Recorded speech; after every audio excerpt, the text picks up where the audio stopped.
Hi, my name is Issa Schrock, and I will be talking about my service learning project experience.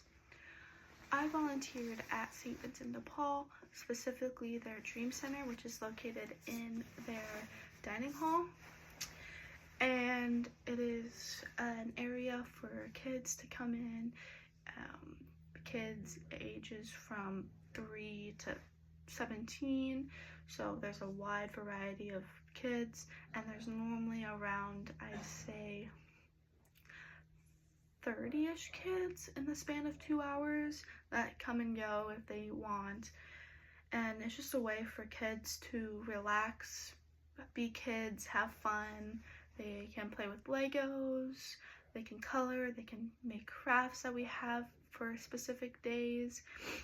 They can do homework, they can play video games on computers, play chess, hang out with their friends. The younger kids like doing dance parties. It's just a great way for, like I said, kids to be kids.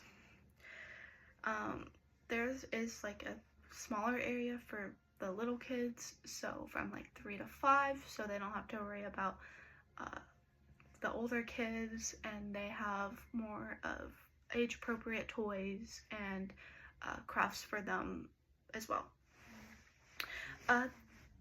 This experience did meet my expectations because I thought that it was just gonna be a way for kids to have fun, get homework done if they needed. Not all of the kids did their homework though, but it was just a way for kids to be themselves, have fun, make new friends, hang out with the friends that they've made before, and it was just a way for kids to truly express themselves, because if they were doing crafts, they would change the crafts to make something that they would want to make with the tools and objects provided for them, and they would just truly be themselves because they weren't afraid that someone was going to judge them. A lot of the kids did like going on this wooden giant train that we had, and it was just really fun to watch them pretending to be like the conductor or being a passenger on the train. So it was just really nice for them. Or like they used it as a jungle gym a lot, which they weren't allowed to do, so we had to tell them to get off a lot. But my role was just supervising them, as well as I could do the crafts with them, I could color with them, I could play with them, just making sure that their experience was the best, that the kids' experience was the best that they wanted and what they needed, because this time is for them, and we just wanted to make sure that all the kids were happy, and we were making sure that there was no fights, and it was just a positive experience for them. It does happen only on the weekdays for dinner time, but it's still an amazing experience for the kids because they can be themselves, they can show their parents what they made, and their parents can watch them build it. The parents are welcome inside the area, but also it gives the parents a break because they can eat dinner in peace. They can have some little relaxing time for around 2 hours if they stay the whole time, because parents do also need breaks and they deserve to have some alone time or some relaxing time because they were either taking care of their family prior during the day, or they were working during the day. So like I said, having that break is really important. It helps my career goals because I want to be a sonographer, and if you don't know what that is an ultrasound technician, and it really helps, especially in the healthcare environment where a lot of people don't know what the terminology is being able to explain it in a different way for different people so everyone can understand and really know what's going on with either themselves, with their bodies, or if it's their family member or their friends, knowing exactly what they need. So their body can be healthy again or stay healthy if they're already healthy. It also taught me how to be patient with people, because if people do not get the news that they were expecting, they might get angry and upset, and I just have to be patient with them and let them express their emotions before like adding more information on, because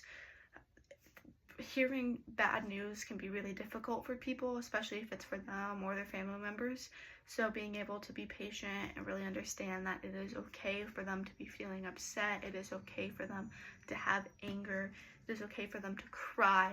and just being patient and letting those emotions out instead of just making it worse for them by not letting them express those emotions.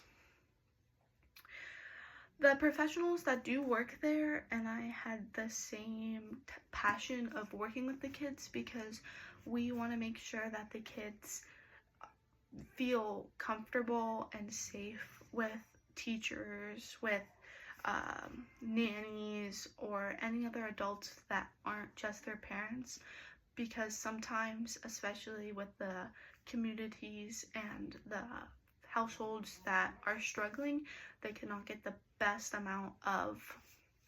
education, so the teachers might treat them poorly. So just knowing that there's other people besides their family or their parents, their grandparents, whoever's their guardians, whoever's taking care of them, that there's also other trusted adults that do believe in them and want to see them succeed as best as they can, because everyone deserves to have a cheerleader in a sense in their back pocket, because kids deserve to be treated properly and be happy. Another thing is that we just want to see kids be kids. They don't need to be like taking care of their teenager, have just always be taking care of their younger siblings or taking care of themselves. It's just being able to be a kid, have fun, smile, hang out with their friends, make nice crafts for their parents, like especially now that it's coming up to being the holiday season, they can make gifts for their parents, and it's just really nice to see them being able to truly express themselves and, like I said, be kids. One thing that I'm taking away from this is that every little thing matters. Like you could be helping in the slightest way, but that slightest way is helping a bigger picture. And once all those little pieces are put together to make that big picture, it'll be clear that what you did matter. And that and not to give up just because it's something that's difficult. Another thing that I learned and I'm taking away is not to take anything for granted, because not everyone has the same experiences and not everyone can afford the same thing. So being able to understand that everything that I have, I'm grateful for,